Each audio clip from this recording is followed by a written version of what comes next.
বাঁধাকপি দিচ্ছি, তারপরে গাজর, এই দেখো মির্চি লঙ্কা, তারপরে রসুন কুচি, তারপরে ধনে পাতা কুচি, তারপরে হচ্ছে এই দেখো পালং শাক কেটে রেখে দিয়েছিলাম, সবের সাথে দিয়ে মাখিয়ে এবার পকোড়াটা বানাবো। দেখো এবার লঙ্কা,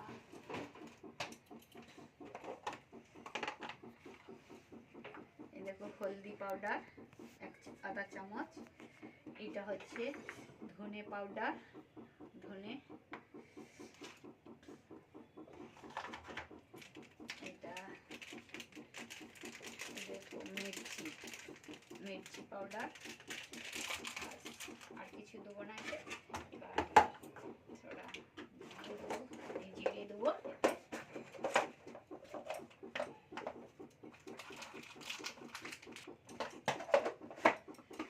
এই দেখো জিরে, আখা জিরে দিলাম, অল্প অ্যারারুট এ দেবো, কর্নফ্লাওয়ার অল্প করে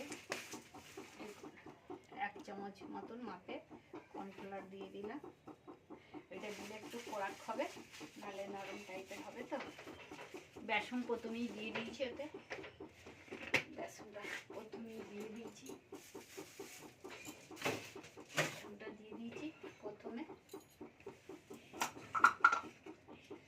এখন সাদা তেলটা ঢেলে দেবো, সানফ্লাওয়ার তেল ঢেলে দিলাম, ততক্ষণ তেলটা গরম হবে। এবার নুন দিব, নুনটা দিতে বলে এতে নুন দিয়ে দিলাম,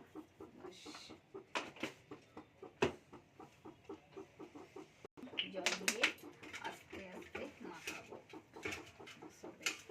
বেসন আগেই দিয়ে দিয়েছি, এই দেখো বেসনটা আগে দিয়ে দিয়েছিলাম। অল্প অল্প করে জল দিয়ে এটা মাখাবো।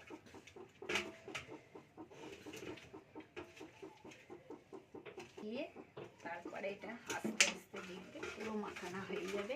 এখন আমি মাখাচ্ছি,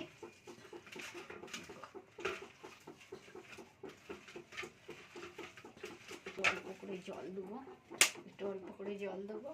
সব কিছু দিয়ে এরকম মাখিয়ে করলে খুব সুন্দর লাগবে। আমি অনেক রকমের দিয়েছি, পালং শাক দিয়েছি, গাজর দিয়েছি, ধনে পাতা দিয়েছি, তারপরে পাতাকপি দিয়েছি, আর লঙ্কা কুচি দিয়েছি, রসুন কুচি দিয়েছি, বেসন, অ্যারারুট, জিরে, লঙ্কা পাউডার, হলদি পাউডার, ধনে পাউডার সব দিয়ে করলে তো এই জিনিসটা খেতে ভালো লাগবে। দেখো সব মাখানো হয়ে যাচ্ছে। এবার একটুখানি 1/2 চামচ মতন চিনি দেবো, এটা দিলে একটু মিষ্টি মিষ্টি ভাব হবে। বাস চিনি দেওয়া হয়ে গেল। এরকমটা টমেটোমের সসের সাথেও খেতে পারো, এমনিও খেতে পারো। এগুলো করে ভালো করে মাখাতে হবে, তবু ভালো হবে। মাখানো হয়ে গেছে, এবার আমি একটু রেখে দেবো, তারপরে কি সুন্দর মাখিয়ে নিয়েছি সব কিছু দিয়ে।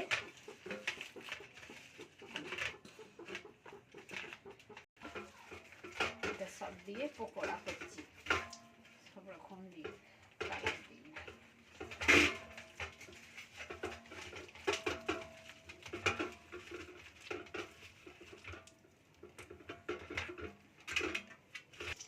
মাখিয়ে রেখে দিলে ভালো হয়। আমি তো রেখে দিয়েছিলাম, তেলটা তখন গরম হতে হতে আমার সব হয়ে যাবে।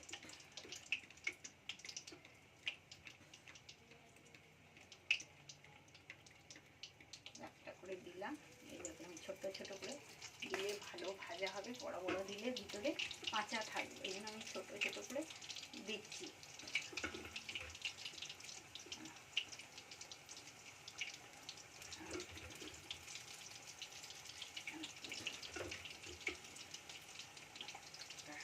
ময়দা দিয়ে কালার দিলে ফুড কালার লাল লাল হবে।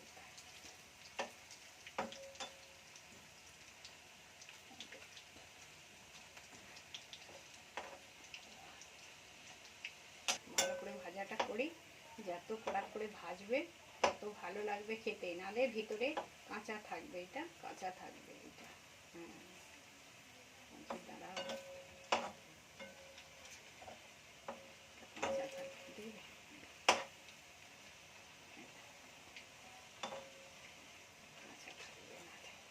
খেয়ে দেখবে, একবার খেয়ে দেখলে বারবার খেতে ইচ্ছা করবে। এগুলো তুলে নেবো। দেখুন লাল লাল করে কি সুন্দর ভাজা করেছি, খুব সুন্দর ভাজা হয়েছে। সব রকম দিয়ে পকোড়া বানিয়েছি। পালং শাকেরও পকোড়া করে, শুধু পালং শাক, আমি গাজর কপি সব দিয়ে, ধনে পাতা কাঁচা লঙ্কা হয়ে গেছে। এবার আমি তুলে নেবো। এতে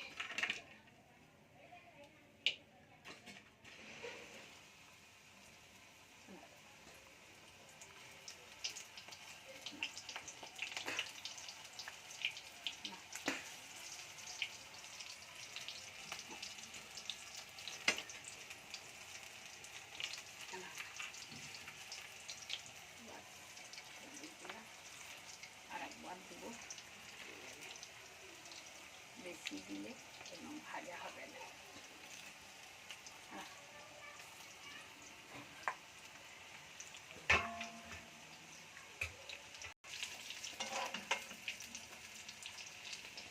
আমি উল্টে দিচ্ছি, এটা একটা করে উল্টে দিলাম।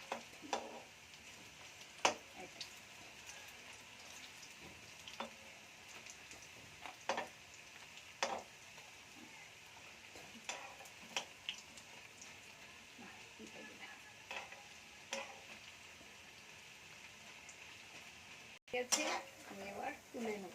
দেখুন লাল লাল করে ভাজা হয়ে গেছে, এবার আমি তুলে নেব। এই তো লাল লাল করে ভাজা হয়ে গেছে, আমি তুলে নিচ্ছি। এবার তুলে এতে আমি রেখে দিচ্ছি।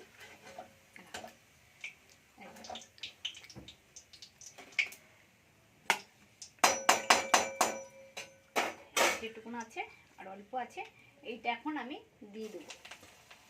যত তাড়াতাড়ি দিবে তত তাড়াতাড়ি ভাজা হয়ে যাবে। আমি তাড়াতাড়ি হয়ে গেলে দিয়ে দিলাম।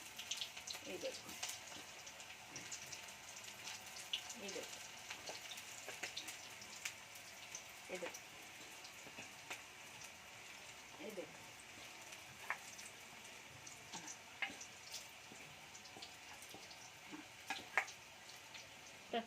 ধুয়ে নি হাতটা, হয়ে যাবে।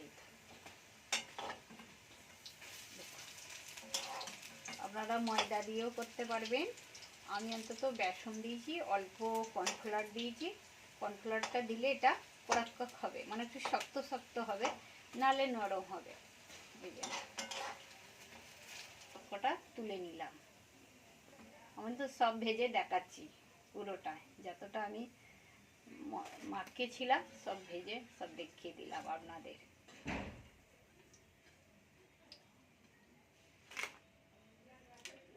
হয়েছে দেখুন, ভেঙে দেখাচ্ছি কি সুন্দর ভাজা হয়েছে ভিতরে। এই দেখুন, এই আরেকটা, এই দেখো আওয়াজ উঠছে, এত সুন্দর ভেজেছি।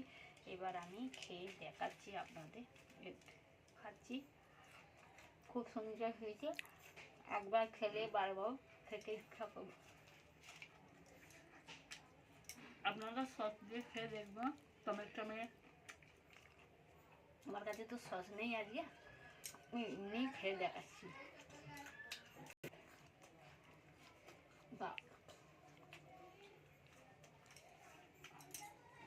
এইখানেই ভিডিওটা শেষ করছি। আপনারা লাইক করবেন, সাবস্ক্রাইব করবেন। সুস্থ থেকো, ভালো থেকো, টাটা। আবার